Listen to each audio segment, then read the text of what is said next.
Olá, meu nome é Jorge Guerra Pires, sou doutor em engenharia de informação focado em bioinformática. Este podcast é focado na mente ateísta. Os tópicos serão bem variados, mas em geral o objetivo é ajudar a entender como vai ser um Brasil mais ateísta, como vai ser um Brasil mais secular. O que muito possivelmente será resolvido, quais são os conflitos atualmente que são criados por questões religiosas, dogmáticas. Então o objetivo é servir como um ponto de reflexão para ateístas ou pessoas que sejam interessadas na mente ateísta. Então, nosso objetivo é, em cada episódio, tratar de forma diferente ou de forma bem variada a mente ateísta. Inicialmente, eu vou produzir os episódios eu mesmo, mas nós vamos ter possivelmente convidados, qualquer pessoa que conheça um ateísta que tem uma certa influência e queira sugerir para o podcast para ser entrevistado, para a gente bater um papo, ou até mesmo se você tiver qualquer influência no ateísmo brasileiro que tem algum tipo de importância no mundo do ateísmo brasileiro, você está convidado a participar.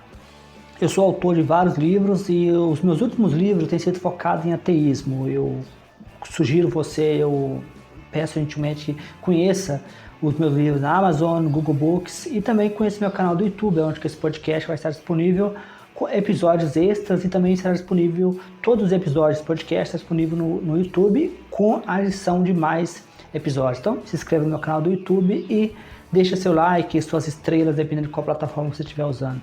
Então, bom aprendizado. Olá a todos. Sejam bem-vindos a mais um episódio do meu podcast Mente Ateísta. Esse podcast ele tem como objetivo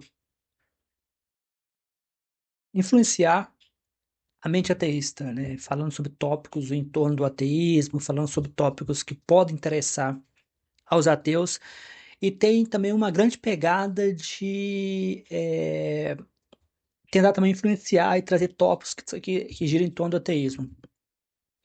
Este é o terceiro episódio de um conjunto de episódios que eu venho publicando. Esse é o terceiro, no qual eu estou comentando e analisando a decisão do Conselho Federal de Medicina de estudar a espiritualidade. Para quem ainda não me conhece, eu sou Jorge Guerra Pires, sou doutor em Engenharia da Informação e as minhas credenciais para falar do assunto é, primeiro, que eu sou ateu, segundo, que eu sou pesquisador independente, ou seja, tenho doutorado, mestrado, pós-doutorado, ou seja, tenho toda a qualificação. Terceiro, que eu também trabalhei na área de medicina como pesquisador, no caso não como médico, mas como pesquisador. Eu tenho um livro, né, que eu faço um resumo do meu doutorado, que é a introdução aos modelos matemáticos na ciência da vida, que é basicamente medicina, né, ou seja, medicina e biologia.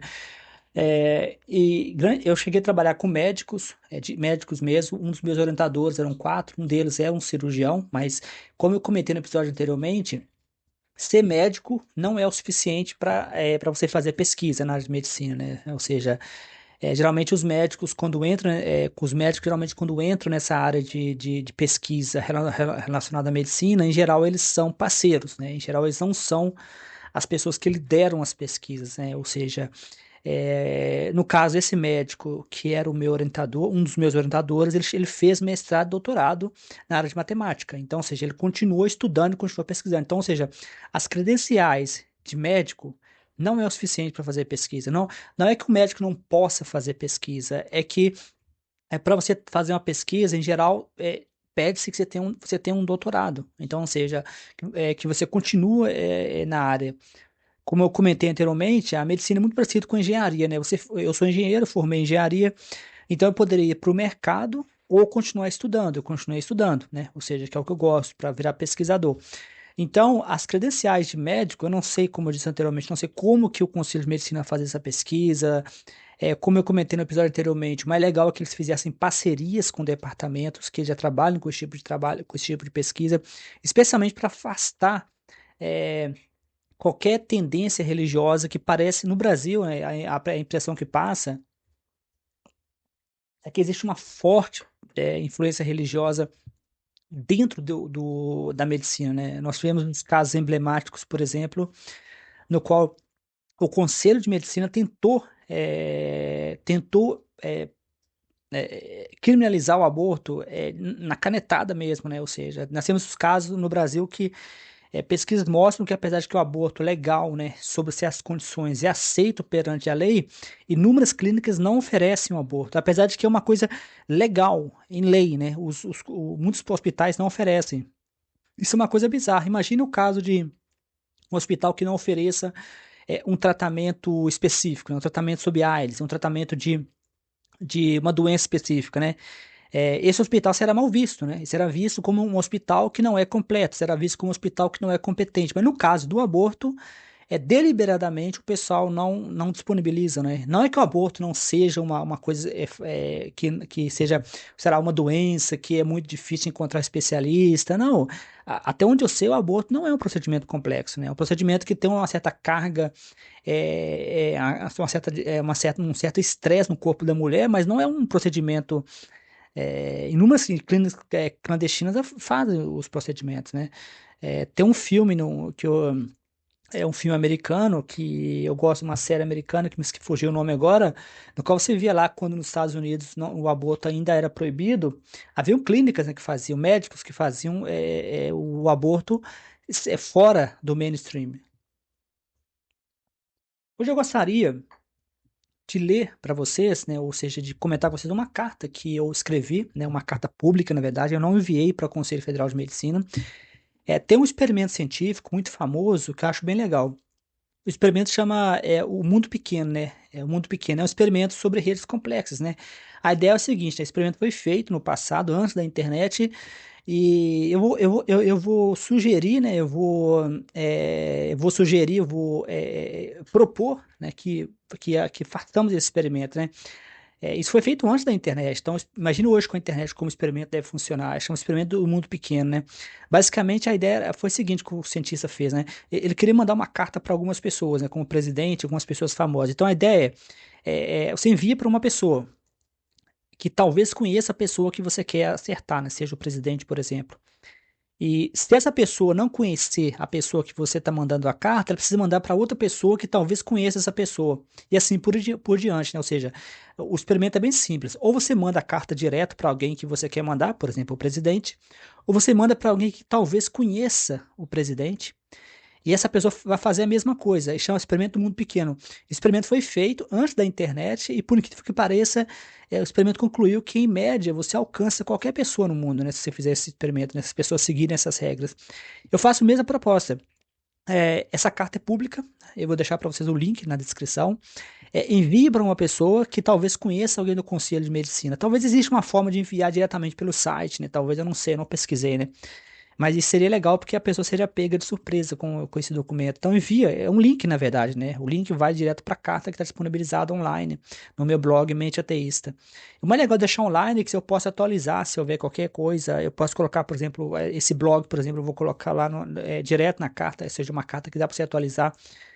Então faça isso, envia para uma pessoa, um médico talvez que conheça alguém do Conselho de Medicina, Federal de Medicina. Muito possivelmente você enviar para um médico, muito possivelmente ele conhece alguém do Conselho Federal de Medicina ou coisa e tal, né? Envia e veja. Imagine se várias versões chegar ao mesmo tempo, né? Então essa carta é um apelo, né? É um apelo público de um ateísta para que o Conselho Federal de Medicina leve em consideração a mentalidade ateísta, né? O Brasil é com um número muito baixo de ateus, né? Nós chegamos a ter 1%, depende da estimativa. O que quer dizer, na prática, nós tivemos o caso do Alexandre de Moraes, eu coloquei lá no blog a postagem do Alexandre de Moraes, lembrando que existe o ateísmo, né? É uma coisa até bizarra, né? A gente precisa de lembrar, né? O ministro da Suprema Corte precisa de lembrar que existe o ateísmo, né? O ateísmo é garantido pela Constituição, né? Ou seja, muitas pessoas acham, o que é um ateísmo? É bem bizarro, eu não vou entrar muito em detalhes aqui, que esse não é o tópico do episódio, mas o ateísmo basicamente defende o normal, né? O ateísmo defende o que seria totalmente normal, né? Então, eu vou ler para vocês a carta, mas a carta está disponível, vou comentar, né? Eu vou ler só os pedaços principais, mas eu vou desafiar vocês a lerem a carta. Então, o documento se chama Uma Carta ao Conselho Federal de Medicina, um alerta de Sam Harris.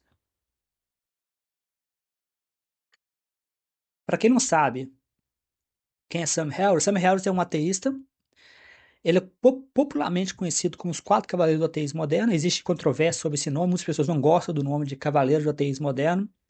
Ele mesmo já rejeitou esse nome, mas é um nome que a gente usa geralmente, os quatro cavaleiros do ateísmo moderno, que são quatro pessoas que influenciaram o ateísmo moderno. Então, é uma das quatro pessoas mais importantes para o movimento que chama de neo-ateu, né, o ateísmo novo, né? Existe controvérsia sobre esse termo, o que seria o ateísmo novo, mas, mas você pode observar no meu livro uma revolução ateísta, né, uma revolução ateísta, eu chego a comentar isso na introdução, né? É como que o ateísmo mudou, né? Ou seja, o ateísmo ele nem sempre teve a mesma agenda. O ateísmo moderno ele tem algumas características bem específicas, né?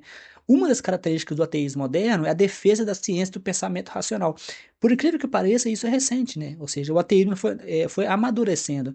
A Madalyn O'Hair, por exemplo, ela defendia causas feministas, né? Ou seja, causas mais focadas ao direito das mulheres. Então você vê que o ateísmo vem evoluindo, né? Ele vem saindo de um movimento mais assim, reativo para um movimento mais autônomo. Então, o ateísmo atualmente defende Estado laico, escola laica, defende separação entre igreja e Estado, uma boa educação para as pessoas. Então, o que o ateísmo defende atualmente é basicamente o óbvio, né?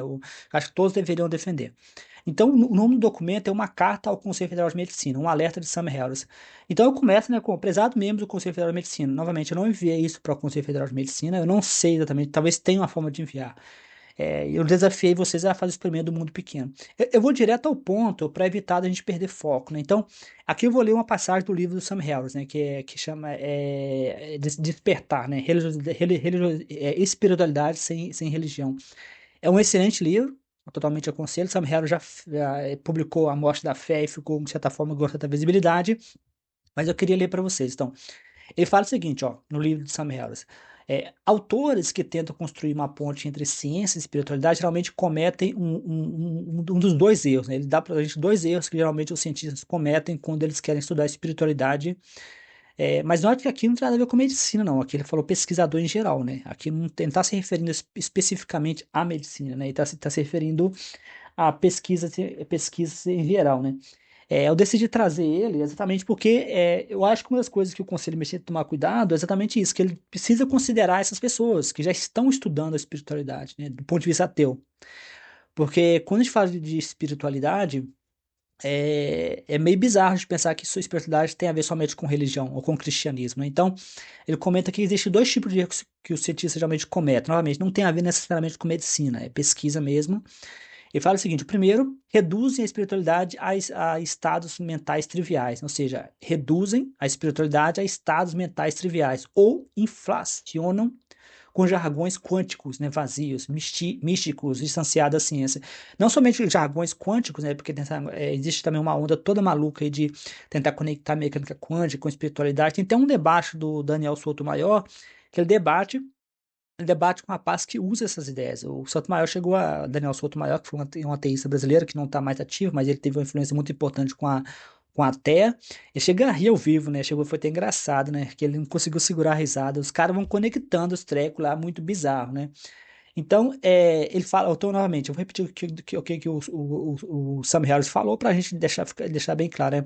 Reduzem a espiritualidade a estados mentais triviais, né? Entre elas, ele não fala aqui, mas eu acho que está se referindo à fé, né? A fé cristã é um exemplo de você reduzir a espiritualidade a coisas triviais, né? Que é você acreditar sem evidência, é uma coisa meio... o outro ponto é que ele fala são os jargões quânticos, né? Mas não somente a mecânica quântica, né? Eu já vi pessoas também tentando reduzir a outras coisas, porque a quântica é a ciência mais moderna, a ciência mais bizarra, né? A gente tem efeito Spook, né? No qual dois corpos, né, elétrons podem ficar em pontos diferentes e assim se comunicar, ou seja, eles estão distantes fisicamente, né? Esse chamado, acho que é efeito Einstein, Spook, né? No qual estão distantes fisicamente, mas você consegue mexer em um e ele mexe no outro, o que desafia completamente a ideia de que nós somos desconectados, né?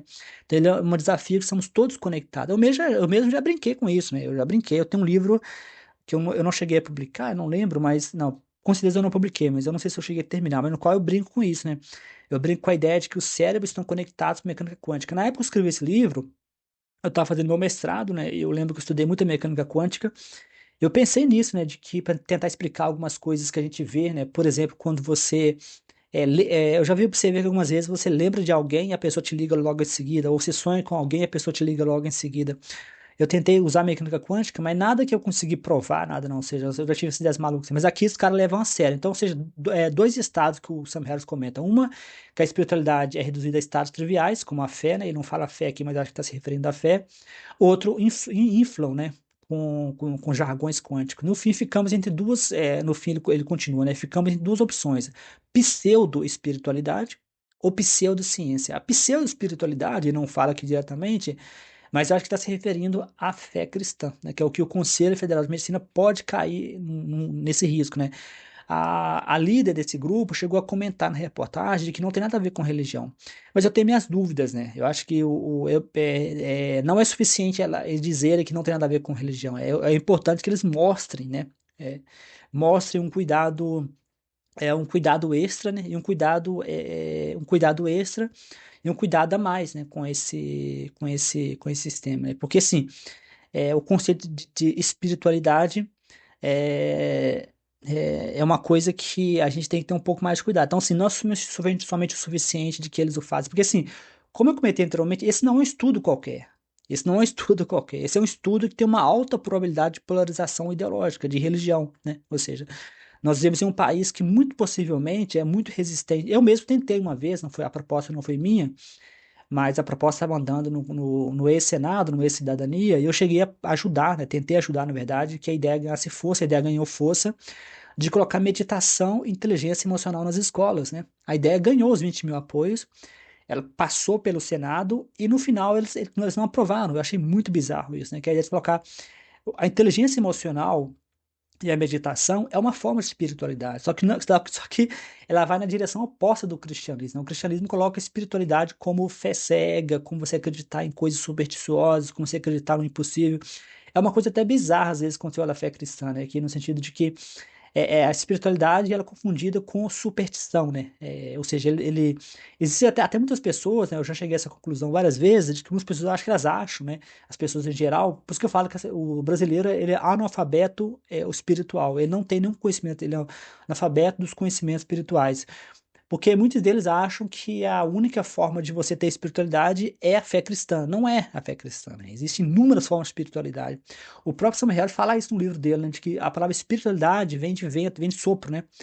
E a tradução que foi feita da Bíblia, né? A Bíblia, na verdade, a palavra espírito na Bíblia tem discussões, né, qual a melhor tradução, mas uma das traduções mais seca e direta é vento, né? Vento, sopro, né? Ou seja, então, muito possivelmente as pessoas da Bíblia não estavam pensando em coisas modernas como eles pensam atualmente, espiritualidade como algo transcendente. Muito possivelmente as pessoas que escreveram a Bíblia realmente pensaram a espiritualidade como vento, né? Sopro, como uma coisa física, mecânica. Hoje a espiritualidade, no sentido do cristianismo, virou uma coisa meio bizarra, meio uma coisa anti-ciência, né? Aquilo que a ciência não consegue explicar, né? Ou seja, virou uma coisa meio mística, meio assim. Aqui, o Sam Harris tá comentando, eu concordo plenamente, que sim, dá para você pensar em espiritualidade como ciência, como algo palpável, mas é importante que o Conselho Federal de Medicina reconheça isso, especialmente aceitando ateus. E ateus, assim, por incrível que pareça, não é uma regra de dedo, né? Se a pessoa é cientista, ela é ateu, por definição. Não é, por incrível que pareça, né? Uma pesquisa que eu mesmo fiz no grupo da CAPES, né? CAPES é quem financia jovens pesquisadoras. Eu encontrei que o número de ateus é alto, 30%, né? Bem mais alto do que a média populacional, que gira em torno de 1%, 10%, depende de como você estima.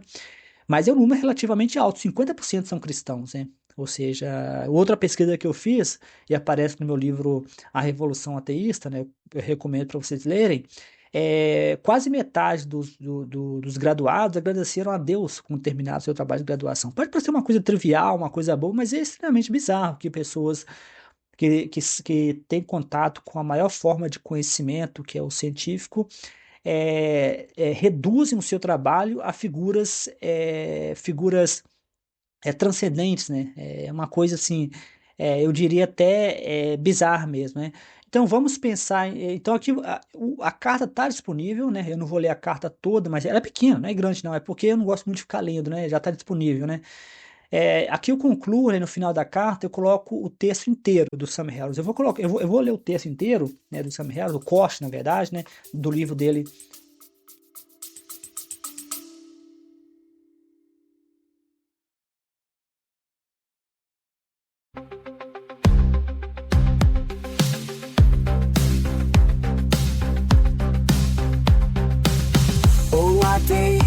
surgiu das certezas e verdades, de tudo que nunca se viu, da falsa ideia de felicidade, a prisão do pensamento, o direito de expressar-se.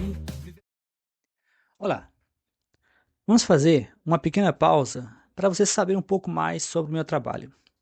Eu sou autor de vários livros, todos disponíveis em várias plataformas como Amazon, Google Books, e também tenho um canal do YouTube, né, que serve como complementação com episódios extras. O meu mais recente livro, A Revolução Ateísta, fala sobre vários assuntos, né, que você muito possivelmente vai ver nas discussões de ateístas. Esses assuntos incluem assuntos como moralidade, assuntos como política. Então, o livro será lançado em volumes, né? O volume 1 já está disponível. E nesse volume 1 você vai aprender basicamente todos os assuntos que aparecem em debates modernos sobre ateísmo. Eu produzi o livro depois de um bom período ouvindo os debates, ouvindo as pessoas influentes no debate internacional e também me esforçando para ouvir no Brasil, né, os debates no Brasil. Então eu convido vocês a conhecer meu livro mais recente, A Revolução Ateísta, mas existem outros volumes, como seria a Bíblia, um livro científico, que é uma abordagem um pouco mais científica da Bíblia. E muito possivelmente recente teremos mais livros, né? Então um abração a todos e espero que estejam gostando do podcast, do episódio que está ouvindo nesse exato momento. Sem discernimento, castigo maior não há. As verdades que nos impuseram teimaram em não explicar a dor e o sofrimento e o desejo de odiar. A tristeza e o pecado habitaram entre nós, e um povo sufocado clamava por não ter voz.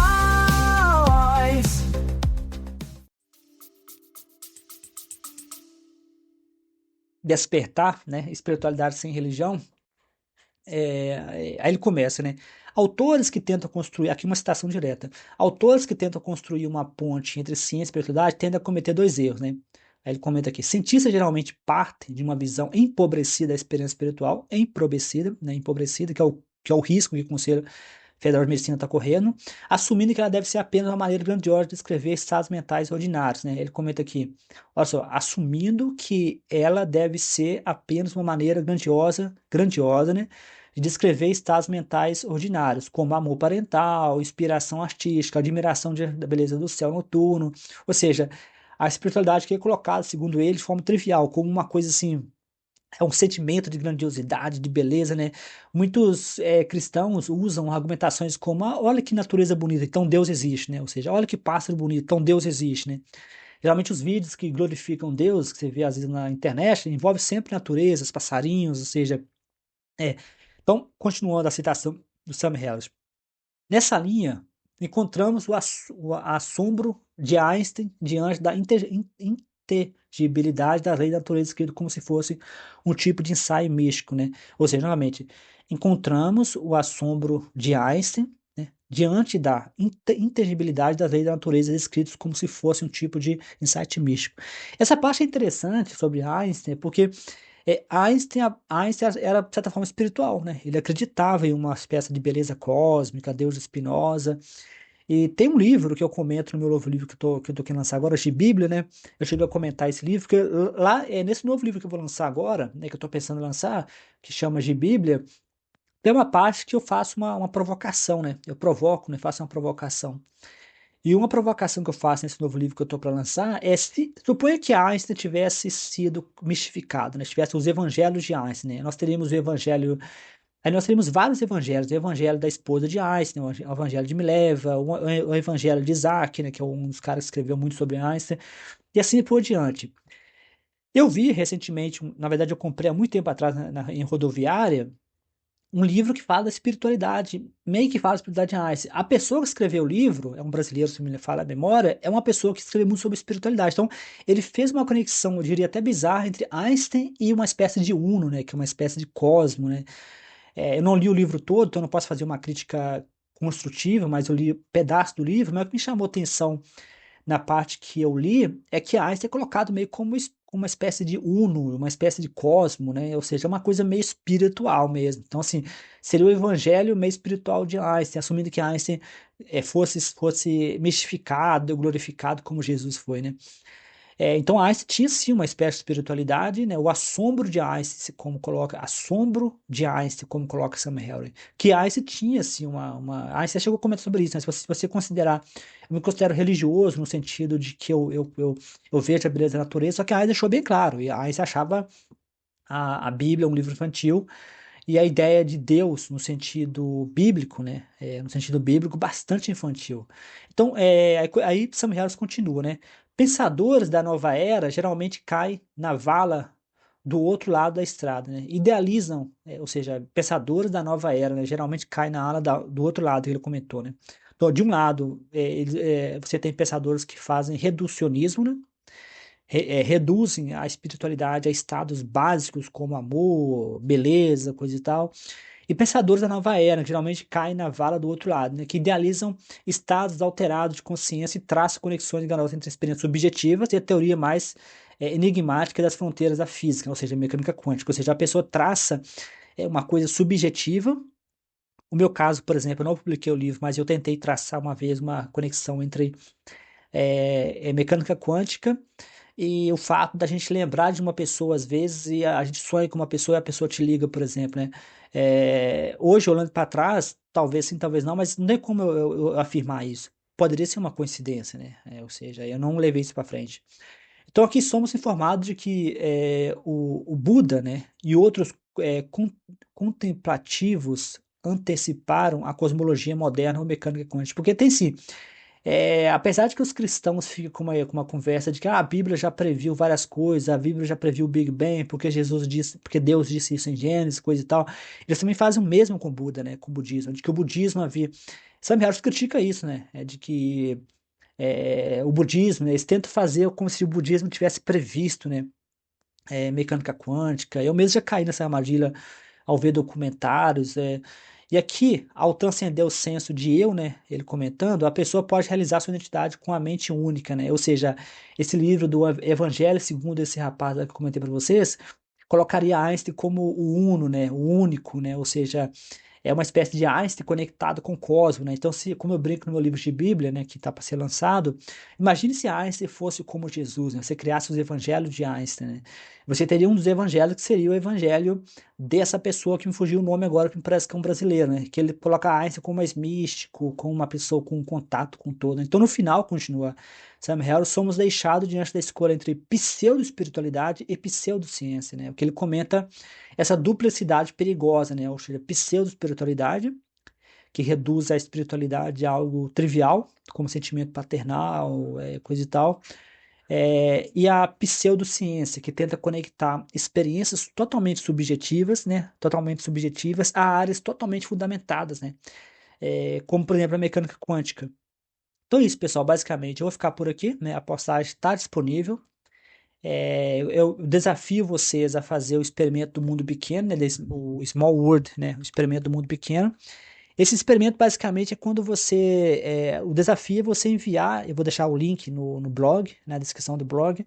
Então o desafio é que você envie isso ao médico, né, que possivelmente tenha contato com e orienta o médico a encaminhar para alguém do Conselho Federal de Medicina, se ele conhecer, né. Muito provavelmente ele deve conhecer alguém que conhece por aí. Eu também vou tentar fazer isso também. Agora, seria muito legal se várias pessoas enviassem para várias do Conselho Federal de Medicina. Seria legal, né? A gente, como ateu, né? A gente, como ateu, se organizar para mandar uma mensagem, né, direta para o Conselho Federal de Medicina. Porque, lembrando, primeiro, os médicos também deverão tratar ateus e agnósticos, tentar sugerir, mesmo que indiretamente, de que um agnóstico, um ateu precisa ter fé, é uma coisa que eu diria até patética, até abusiva, né? Imagina a pessoa na posição de vulnerabilidade no hospital. Mas a gente ouve isso, né? O Christopher Hitchens, no último livro dele, né? Acho que chama Mortalidade. Ele comenta sobre os constantes abusos que ele. Isso é abuso, a forma de abuso, né? Como as pessoas vinham até ele para meio que culpar ele do seu câncer, né? E esse relato não é incomum, né? Esse tipo de relato. Não é incomum de ateus. Até o fato de, às vezes, a pessoa rezar, né, para um ateu sem a permissão, sem o consentimento, né? Como se o ateu não tivesse uma escolha, né? se ele quer ou não receber orações. Aqui a questão não tem nada a ver com se você acredita ou não acredita, tem a ver com você respeitar a individualidade das pessoas, né? O crente se irrita com qualquer ofensa à sua religião, qualquer crítica. Agora, o lado oposto não vale, né? Qualquer reação do ateu contra o cristianismo e sua ideia de verdade universal é reagida como se fosse uma coisa que o ateu, por exemplo, está exagerando, né? Uma das coisas que eu comento nesse novo livro que vai ser lançado de Bíblia é sobre a resposta de José Saramago, né? Por que você se interessa tanto pela Bíblia, né? É uma pergunta que eu também já ouvi, uma pergunta que eu já vi outras pessoas, outros ateus falando a mesma coisa. É como se eles dissessem somente a nós pertence a espiritualidade, a Bíblia, ou se você não crê, você não tem direito de falar nada, o que é bizarrice, né? Absurdo. Então, eu acho que essa questão do Conselho Federal de Medicina é de interesse de todos. Eu acho que se o Conselho Federal de Medicina fizer isso bem feito, levar esse estudo a sério, não deixar cair em armadilhas que o próprio Sam Harris aponta, pode ser um estudo bastante interessante, né, bastante desafiador e com grande potencial, para deixar isso bem claro. Já existem estudos sobre espiritualidade no mundo inteiro, né? Tem o famoso estudo das orações, né? Que nesse caso não foi sobre espiritualidade, foi sobre orações, mas no caso do cristianismo eles misturam espiritualidade com orações, né? A reportagem da Jornal da Cultura mostrava cristãos dizendo coisas como: eu rezei e me curei, o médico disse que eu não tinha não me curaria, aí eu me curei porque eu rezei. Então eles confundem espiritualidade com fé cristã. Mas já tem experimentos que mostram que orar não funciona, né? Teve os chamados, as orações transcendentais, né? E o próprio Vecino, né, que eu comento em uma das postagens, né, o Vecino que comentou essa reportagem no Jornal da Cultura, ele é comentarista no Jornal da Cultura, ele é médico, ele comentou: vai chover no molhado, né? Eu discordo em parte com ele, né? Eu discordo que ele está certo quando ele diz que é efeito placebo, né? Efeito placebo é quando uma pessoa melhora por vontade, né? Ou seja, melhora porque ela acredita que vai melhorar. Só que o buraco é mais embaixo, né? Como eu comentei na postagem anterior, tem estatística, erro tipo 1 e erro tipo 2. Ou seja, o médico pode errar por ele ser incompetente, ou por incrível que pareça, é extremamente normal, né? O erro médico são extremamente alto. O médico pode errar porque a área que ele tá atuando ainda não é bem desenvolvida, né? Ele pode estar numa área cinzenta, uma área que não está sendo desenvolvida. Então, quer dizer que aquela área, o diagnóstico ainda não é tão preciso. Então, você vê as pessoas caindo em armadilhas que supostamente a fé cristã curou uma pessoa. Tem uma reflexão que eu gosto muito, né? Imaginem um país, milhões de pessoas rezando, né? Ao mesmo tempo, milhões de pessoas rezando ao mesmo tempo, né, para acontecer coisas boas, né? Estatisticamente falando, muitas pessoas vão sim ser atendidas, mas não porque existe um ser todo poderoso, é porque estatisticamente falando, isso vai acontecer, né? Se milhões de pessoas rezam, né? É natural de que aconteça. Se você observar, eu nunca vi uma pessoa dizendo que eu rezei para o meu braço crescer, eu rezei para minha perna crescer, uma pessoa que tem um membro amputado, né? Eu rezei para minha perna crescer, eu rezei para o meu braço crescer. Nunca vi ninguém dizendo que isso aconteceu. As orações são sempre para coisas que são susceptíveis a variações estatísticas, né? Por exemplo, o médico fazer um diagnóstico errado, né, o médico fazer um diagnóstico errado e você se curar no final, né? Essas são coisas que dá para você explicar estatisticamente falando. Agora, se, por exemplo, alguém rezasse para um dedo crescer, para um pé crescer, para um braço crescer, e esse braço crescesse, aí sim, aí seria uma coisa bastante milagrosa, né? Só que nunca aconteceu, né? Eu nunca ia falar de alguém rezar para um braço crescer, o braço crescer, ou para um fígado crescer, né? Se uma pessoa tem um problema com o fígado, ela faz um transplante, né? Aí o que ela faz? Ela vai e reza para curar do transplante. Não, fala sério, né? Assim, então é isso, pessoal. Eu vou ficar por aqui. Eu queria convidar vocês a conhecer os meus livros, né? O meu livro mais recente, A Revolução Ateísta, já está disponível. Eu estou trabalhando em mais um agora de Bíblia, que é uma crítica à Bíblia, como se a Bíblia fosse um livro de ficção, e é um livro de ficção, né?